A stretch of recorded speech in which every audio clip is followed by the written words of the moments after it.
Assalamualaikum warahmatullahi wabarakatuh. Selamat datang kembali di Rio Hotspot Channel.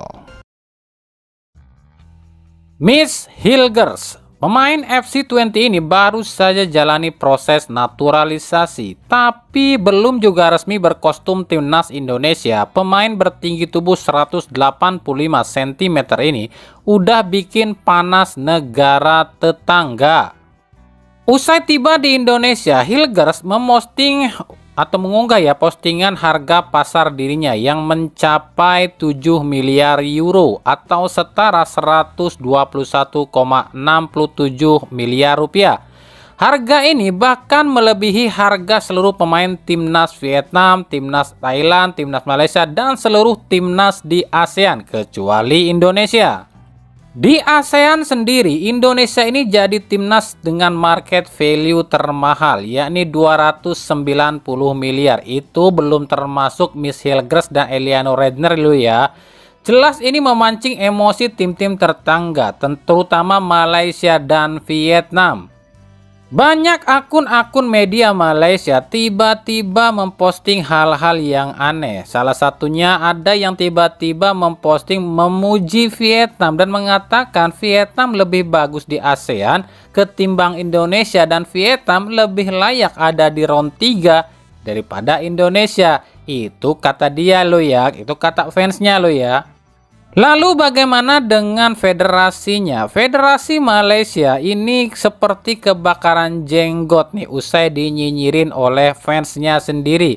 Malaysia pun merasa jengkel disalib timnas Indonesia usai datangkan Hilgers dan Eliano di market value.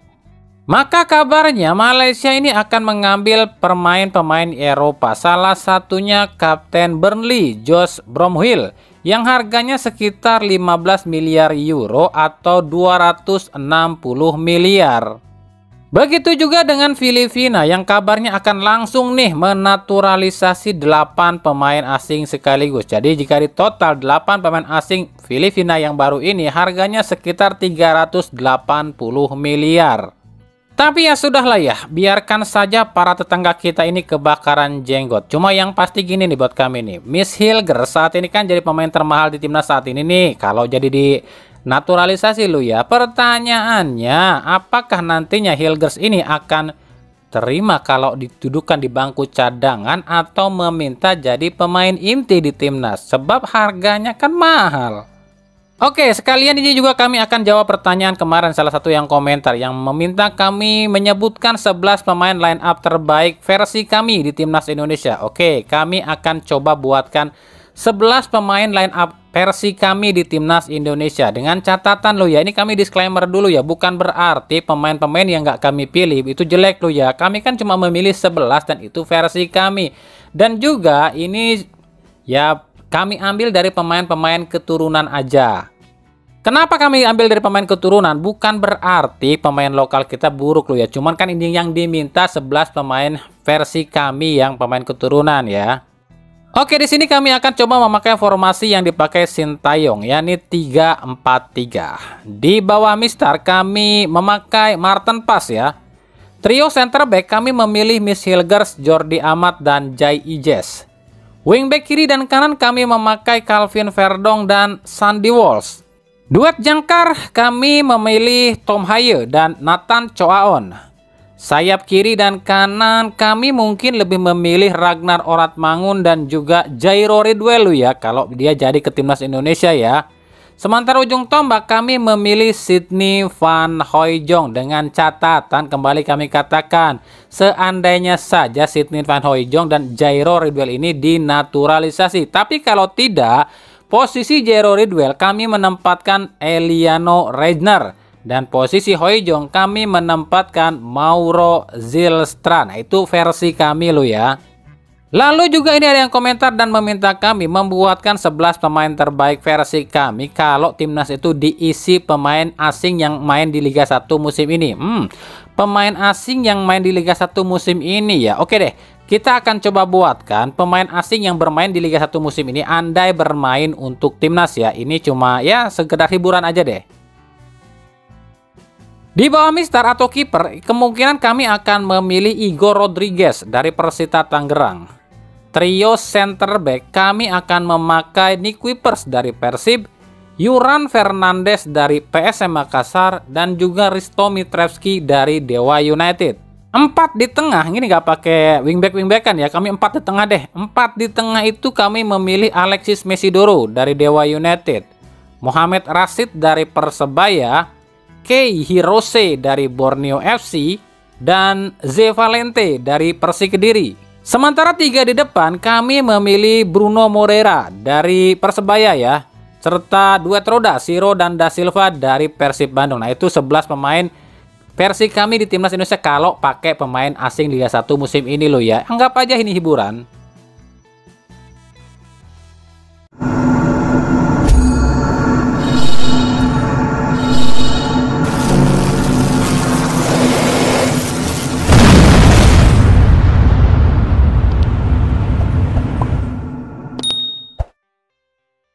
Lembaga Arbitrase Olahraga Dunia atau CAS merilis daftar jadwal sidang per 6-10 September ini. Uniknya dari sekitar 7 agenda yang akan disidangkan, ada 1 sidang dari Indonesia, yakni sidang Persib Bandung versus Luis Milla.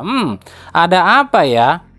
Dikutip dari laman X atau Twitter, kabarnya pihak Persib menggugat Luis Milla lantaran Luis Milla ini dianggap memutuskan kontrak secara sepihak. Kami pribadi nggak tahu jelas nih apa sih persoalan yang sebenarnya.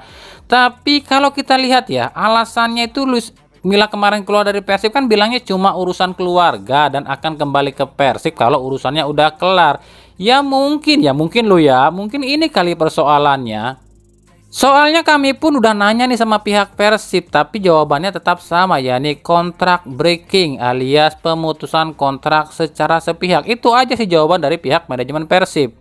Jadi kalau pendapat ataupun mungkin tebakan kami, tebakan loh ya, ini prediksi kami loh ya, mungkin saja begini kronologinya. Jadi kan Luis Milla kemarin itu keluar dari Persib kan alasannya karena ada urusan keluarga, sementara kan kontraknya kan masih ada tuh 1 tahun lagi di Persib. Nah pihak Persib mungkin ngasih kelonggaran, oke bolehlah pulang dulu ke negaranya, ke Spanyol ya, buat ngurusin masalah keluarga, tapi nanti balik lagi. Tapi ditunggu sampai kontraknya habis di akhir Desember kemarin pun Luis Milla ini nggak datang nih ke Persib nih. Atau mungkin Persib ini kan lagi butuh direktur teknik nih, dan Luis Milla kan masih punya kontrak di Persib nih, dan Persib mungkin ya inginnya nunjuk Luis Milla sebagai direktur teknik, tapi Luis Millanya nggak mau. Akhirnya mungkin akhirnya ya udah disengketain aja sama Persib di CAS ya. Itu baru kemungkinan lo ya, bukan hal yang sebenarnya, ini baru pendapat atau kemungkinan kami aja. Soalnya gini deh, kenapa kami bisa berpendapat seperti ini? Sejak dilepas oleh Persib atau keluar dari Persib sampai sekarang Luis Milla ini nggak dapat klub loh ya. Ini kan aneh, pelatih sekelas Luis Milla nggak dapat klub. Kalau memang nggak ada sangkutan dengan klub lain, nggak mungkin dong klub lain itu nggak mau ngerekrut dia. Ya itu makanya berdasarkan itulah kami punya pemikiran. Kalau masalah yang sebenarnya kami pun nggak tahu. Silahkan tanya sendiri pada pihak manajemen Persib ya.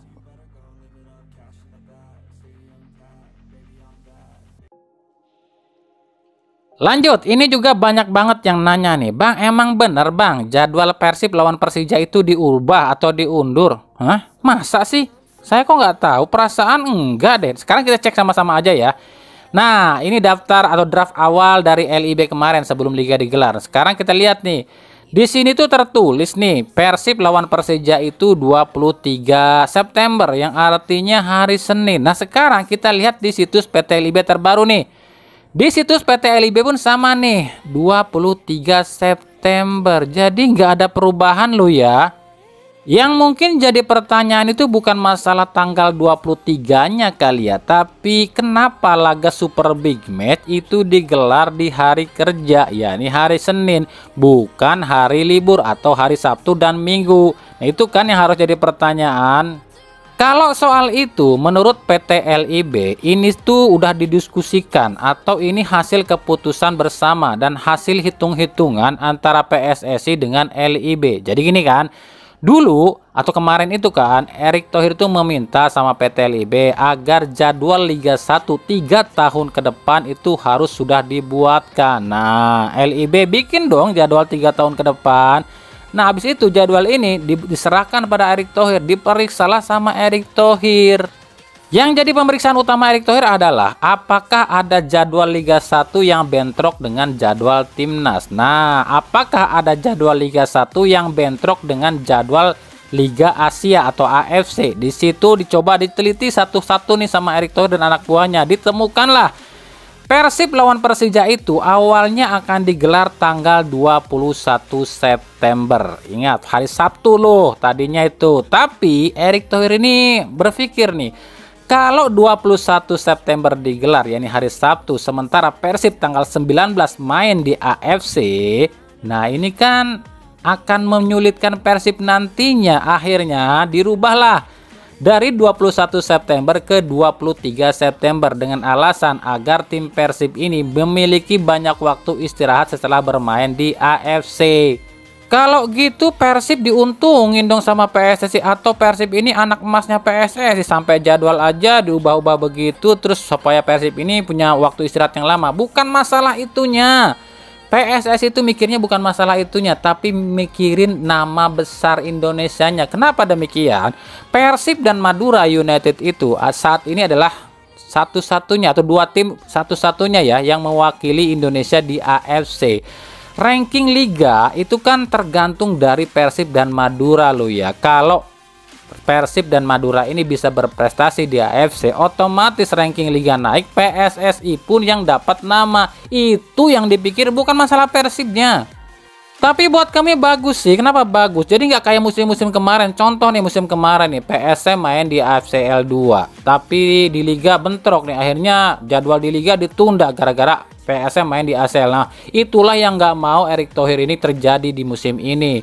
Jadi jangan sampai ada pertandingan Liga 1 yang ditunda, harus jalan terus. Nggak ada bentrok-bentroknya loh ya.